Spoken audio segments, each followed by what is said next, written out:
Hello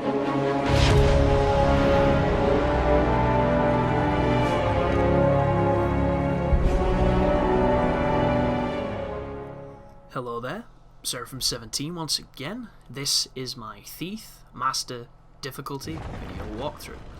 You have no idea how hard it is to not say Master Ninja on those moments, because I've said that in commentaries a lot. And look at the frame rate here.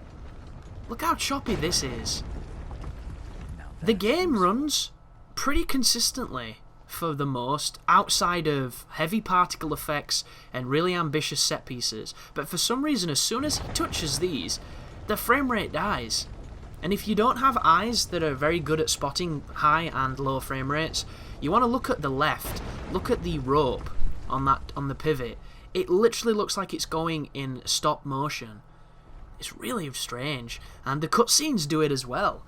Anybody who's seen the cinematics on this game, the resolution and the frame rate is fucking horrible. It just completely goes from looking, quite nice for the most, and at a decent frame rate, to just really, really artifacty and poor. And I don't know why. And it's the same on the next-gen hardware too. So, I don't know if they outsourced it and the people just did not render it right. I can't answer it, but it's just baffling. And not quite as baffling as what we just saw then. And this is, as I've mentioned, the beginning of the kind of crazy supernatural edge of this tale. But what you want to do here is you're turning the bridges, and then you're utilising this area I'm stood at right now to get back up to access the second bridge. But you have to turn them in a very specific sequence. And I forgot what that sequence was. And because I do a lot of turning and a lot of, moving around, I didn't know how to speak, and that's why I just went, I didn't know, like some bloody Cockney Joe song. I didn't know what parts to remove, because I didn't know if I was going to be removing something that was important, and it would destroy how you solve this puzzle. So instead, it's a minute or two longer than it should have been, which I apologise for, but you have all of it, of me messing about with these twisties. But look at it, it's so bad. Truly, truly horrific. And this is an ambitious area too. It's quite large. It's got, quite a lot of geometry. It's got a lot of water happening, a lot of particle effects. It's got some nice fire effects, some nice lighting. And yet, as soon as you turn those things, shit hits the fan.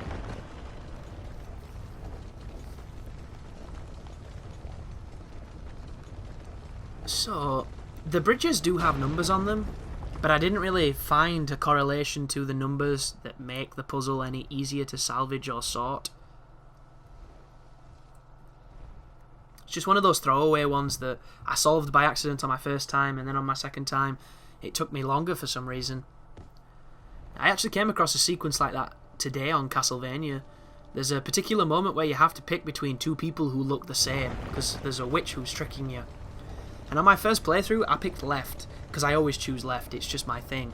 And it worked perfectly, it cued a boss fight, and I started fighting. When I was recording it earlier, I died like 20 times, 20 reloads of checkpoints on that sequence, because every single time I picked left or right, I picked wrong. You've never seen odds like it. If I was in Vegas, I would be bankrupt, probably in a brothel somewhere getting bummed by a big fat hairy businessman. And there would be nothing I could do about it because I would be in so much debt. Just, it's not fun to even think about. Well, it is fun, it's kind of funny. Although I wouldn't like it if it was real. But I've never seen odds so terrible. It was hilarious. Like, it was almost like wherever I picked, I failed. Every time. Without mercy. It was astounding. And I might actually upload it just to show you the bullshit and speed it up a little bit, but I fucked it up every time. Every single time. It was harder than the boss fights I'd just done. And I've just done like 5 or 6 boss fights, did them beautifully because the combat's easy, and then this, not even a puzzle, just this 50-50 coin toss kicks my ass for 10 minutes. It was brilliant. But we came here looking for a book, and we've just found it. It involves the medallion and those glyphs that you just saw on the gilded edge of the thing, the like beveled surface. I don't even know what it is. Dado rail thing, lip of the chest, lip of the table. No idea. But once you pop it in there, it's going to give you the book, and this is going to trigger people to start coming down into the catacombs or into the, you know, ancient library or hidden labyrinth or whatever the hell this is.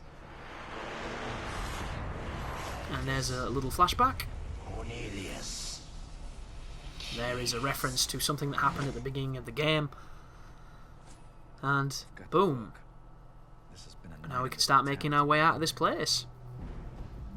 But we're at the mercy of the scripting, and they're the waypoint updates, and now we can climb back up the ladder. So the rest of this level is pretty simple, but on your first time through you're going to get caught because it's trial and error stealth, and it's just kind of how it works. So once again, the waypoint is telling us where to go, and you're going to be pretty much following it for the entire game. It's one of those kind of games. There are optional areas, there are a lot of places you can go that the waypoint will not tell you to go to, but for the purpose of the guide, I am going to be a slave to the waypoint. And I just slid down a ladder there, not a ladder, sorry, a rope. If you don't know how to do it, I think you hold B. It's the best way to get down ladders. And then now that we're on top of these scaffolding or these girders or whatever the hell this is, like a roof, I don't know what it is. But I like it because it enables us to crawl across it and we don't have to mess with the guards. And it takes us to this sequence here. And then we can move ever so gingerly, check your surrounding, and carry on. Whenever I see those crazy chandeliers with the candles in them, I'm always reminded of Errol Flynn and Robin Hood films.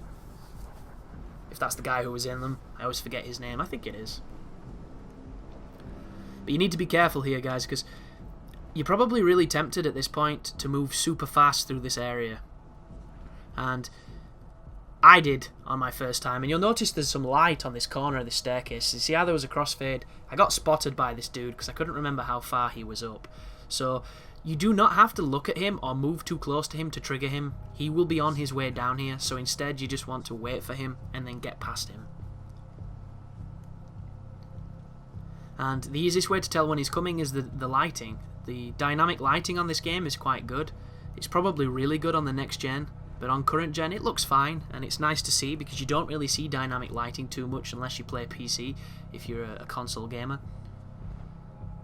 And then once we've done that, we can get more chest palpitations by swooping up here, and that is a dude, so you need to be real careful.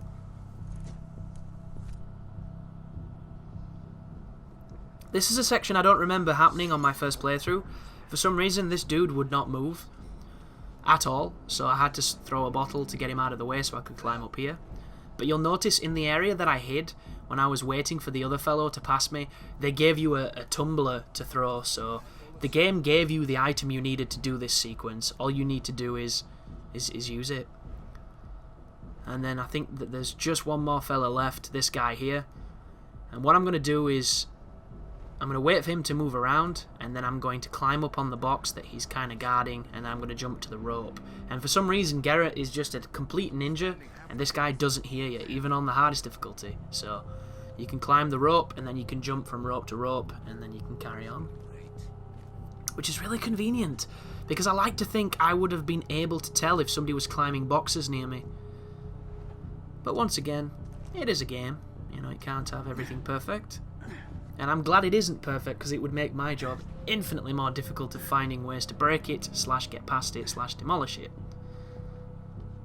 But a little bit of platforming here, and as soon as we get to the top of this sequence, it's going to give us a nice mission complete, and it's going to give you some statistics and a reward.